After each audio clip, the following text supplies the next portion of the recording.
কদিন ধরে খবরে সাংসদ অভিনেতা দেব শুদ্ধ এসআইআর শুনানিতে এবার ডাকা পেয়েছেন তৃণমূল কংগ্রেসের এই জনপ্রতিনিধি।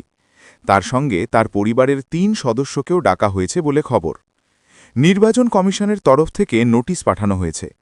এবার জানা গেল ঠিক কেন এসআইআর হিয়ারিংয়ে ডাকা হল সাংসদ অভিনেতা দেবকে, তা স্পষ্ট জানিয়ে দিল নির্বাচন কমিশন।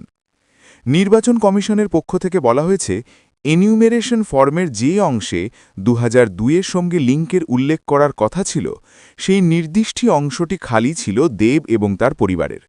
এই কারণেই তাদের ডাকা হয়েছে। সদ্য প্রকাশ্যে এলো এমনই তথ্য। জানা গিয়েছে ঠিক কেন দেবকে ডাকা হলো এসআইআরের জন্য। এদিকে নির্বাচন কমিশনের ডাক পেয়ে দেব বলেছিলেন, কোনো না কোনো কারণে আমি হেডলাইনে থাকছি। আমি পরিষ্কার বলতে চাইছি, আমি ইন্ডিয়ান, ভারতীয়। আমাদের দেশে যেটা আইন হবে আমাকে সেটা ফলো করতে হবে। এটা যদি ল অফ দ্য ল্যান্ড হয় সেটা আমি ফলো করব। ব্যক্তিগতভাবে আমার সেটা বলার কিছু নেই। সেদিন দেব আরও বলেছিলেন, যে প্রতিশ্রুতি আমি দিয়েছিলাম 2024-এ নির্বাচনে, সেই সমস্ত কাজ শুরু হয়েছে। যে কাজটা 6 মাস আগেই শুরু হওয়ার কথা ছিল, টেন্ডার প্রবলেমের জন্য সে টেন্ডার শুরু হতে পারেনি। ঘাটাল মাস্টার প্ল্যান এগিয়ে গিয়েছে। অনেকগুলো টেন্ডার প্রসেসের মধ্যে রয়েছে।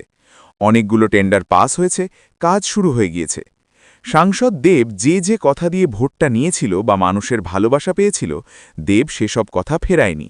এমনই কথা শোনা গিয়েছিল অভিনেতার মুখ থেকে। সে যাই হোক, আপাতত ডাক পেলেন অভিনেতা।